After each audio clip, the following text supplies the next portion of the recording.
లక్ష్మణ్. మీరు గుర్తుపట్టి చెప్పండి, ఎవరు రాముడు ఎవరు లక్ష్మణుడు మీరు చెప్పగలరా సార్? సార్ రామ్ ఎవరు సార్? రాముడా? ఇలా గుర్తుపట్టారు సార్, ఇన్ని సినిమాల జర్నీ అంటారా?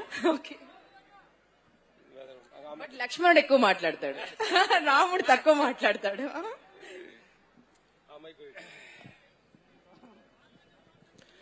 నమస్తే. మనం ఎన్నో ఆడియో ఫంక్షన్ కి ప్రీ రిలీజ్ ఫంక్షన్ కి వచ్చాము. ఇది చూస్తుంటే ఇది ప్రీ రిలీజ్ ఫంక్షన్ కాదు,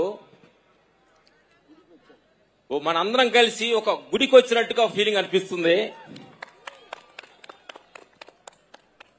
ఇలాంటి అద్భుతమైన, ఎందుకంటే ఈ కాలంలో మనుషులు భక్తికి దూరం అవుతున్నారు, ఎన్నెన్నో అక్రమాలు జరుగుతున్నాయి. కాబట్టి అప్పుడప్పుడు ఇలాంటి సినిమాలు వచ్చి మనుషుల్ని భక్తి మార్గం నడిపించే అద్భుతమైన ఒక గొప్ప సినిమా తీసుకొస్తున్న బోయపాటి గారికి, అలాంటి అద్భుతమైన శివుడే బాబులోకి వచ్చి కనిపిస్తే ఎలా ఉంటుంది, అలాంటి సిచ్యువేషన్సే మాకు ఆ ఫైట్ చేసేటప్పుడు ఇందుముని బాయ్ బాబు ఎన్నో సినిమా మేము చేసాం. కానీ ఈ సినిమాలో మేము చేయడానికి ఏంటంటే బాబుగా కనిపించలేదు, బాబు వెనక ఇంకొక శక్తి వచ్చింది, ఆ శివశక్తి వచ్చింది అనే ఫీల్ తోటి ఈ సినిమాలో కంపోజ్ చేయడం జరిగింది అనమాట. అద్భుతమైన ఒక్కొక్క ఫైట్ చూస్తే మేము చెప్పటం కాదు, మీకు టీజర్ లో చూశారు.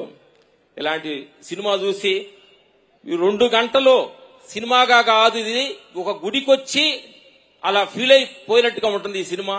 అంత అద్భుతంగా ఈ తీర్చిదిద్దడం జరుగుతుంది. ఇలాంటి అద్భుతమైన సినిమాలో బోయపాటి గారు, ప్రొడ్యూసర్ గారు, హీరో గారు మాకు ఇలాంటి అవకాశం ఇచ్చినందుకు ధన్యవాదాలు చెబుతూ, బాబుని మా టెక్నీషియన్స్, మా రైట్ హ్యాండ్ లాగా ఉండే మా బద్రన్న, మా సెంట్ టీం అందరికి, మై సన్ మాతోటి వర్క్ చేసిన మా రాహుల్, మా టీం అందరికి మనస్ఫూర్తిగా థ్యాంక్స్ చెబుతూ, all technicians, Shankar master, Prakash గారు, ఆల్ కెమెరామెన్స్ అందరూ టీం కలిసి వర్క్ చేశాం.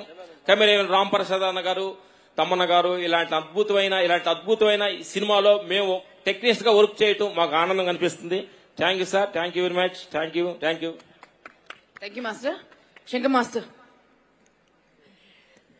ఎముకలు కొరికే చలిలో నిలబెట్టింది మీరే కదా మా బాలయ్య బాబుని. ఎముకలు కొరికే చలిలో -15 degrees లో